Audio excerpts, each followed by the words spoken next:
The year is 1456. The joint forces of Christianity, led by John Hunyadi, lifted the Ottoman siege of Belgrade. However, the military commander fell ill to the plague which devastated the camps and died at the 11th of August. All of his titles, including the position of governor of Hungary, fell to his elder son Ladislaus. But the king of the country, Ladislaus V, refused to appoint Hunyadi in the titles of his father at a diet held at Futak. The noble family and their league, indigent with the decision of the king, decided to take matters into their own hands. They invited the king and his familiar, Ulrich Szilai, to Alba Regia, where they murdered the earl and forced the ruler to name Ladislaus field marshal of the kingdom and made him swear not to take revenge. The peace between the king and the Hunyadi family was short-lived. In the March of 1457, the king ordered both sons of John to Buda, where the brothers were immediately arrested.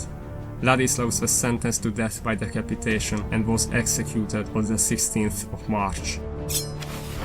The younger son of John, Matthias, became a hostage and was forced to move to Prague, where the king fled, fearing the wrath of the Hunyadi League. Matthias's mother, Elizabeth Szilágyi, with the help of her brother, Michael Szilágyi, began to orchestrate a rebellion against the king. Thus, the country erupted into a civil war.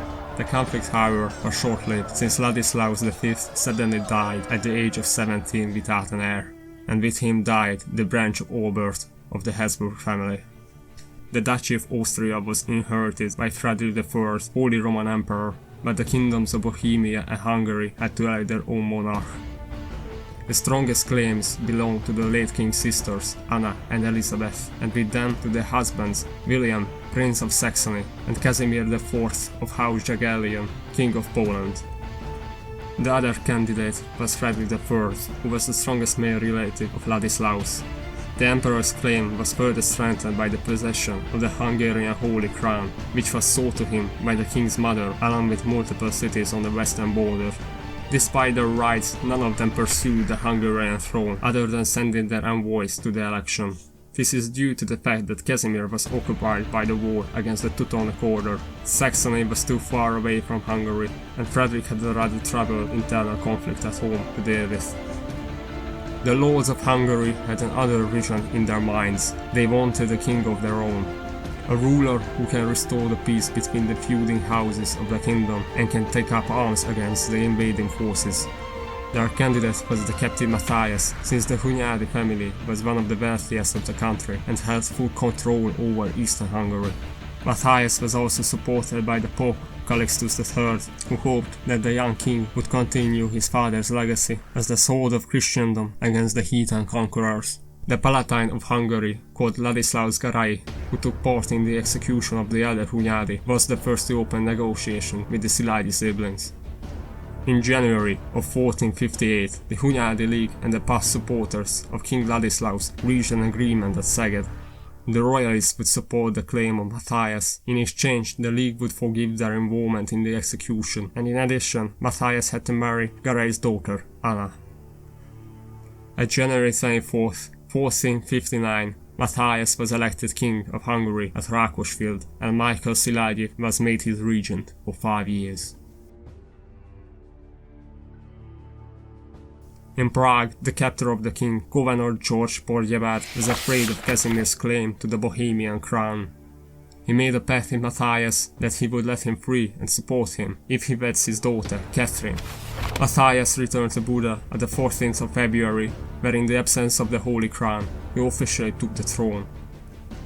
Not much later, Szilágyi traveled to Transylvania to bury Ladislaus Hunyadi and reinforce the fortress chain of the southern lands. Using his uncle's absence, the Juvenile king stepped out his boundaries and held a diet without the governor. Szilágyi, outraged by the actions of his nephew, began plotting against Matthias. At the 26th of July at Simontornya, he made a pact with Palatine Garai and another influential lord, Nicholas Újlaki. Matthias knew about the rebellious lords, and on the very next day he took the Palatine title for Garai and gave it to his greatest supporter, Michael Ország, and made Sebastian Rozgonyi the voivode of Transylvania.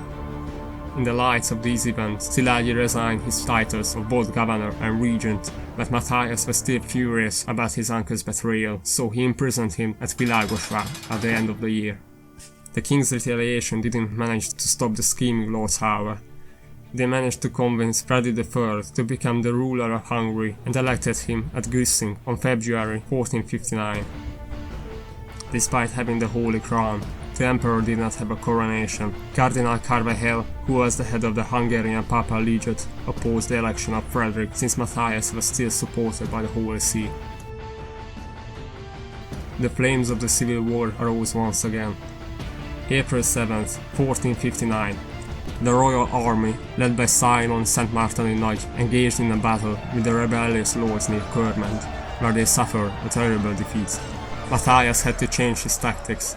Instead of committing to an all-out war, he managed to bring back the lords to his side through diplomacy. With the death of Güney in April and the newfound support of the nobility, Matthias at last ruled in unity. The Holy Roman Emperor had to look for another ally, which he found in Jan Jiskra, a Hussite commander of a Bohemian Polish mercenary army who occupied and raided the upper lands of the Hungarian kingdom. From that point, the war between Matthias and Frederick dwindled into smaller skirmishes. Meanwhile, the Hungarian ruler made an alliance with Frederick's brother, Albert VI, Duke of Austria.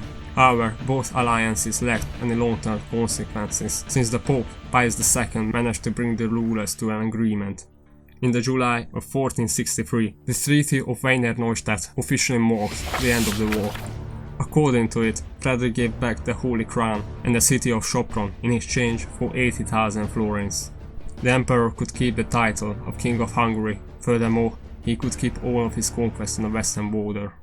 The agreement also stated that if the young Matthias should die without a legitimate heir, all of his kingdom falls to Frederick or to Frederick's heirs. In exchange, Matthias was adopted by Frederick, which gave him a chance to one day become an emperor himself.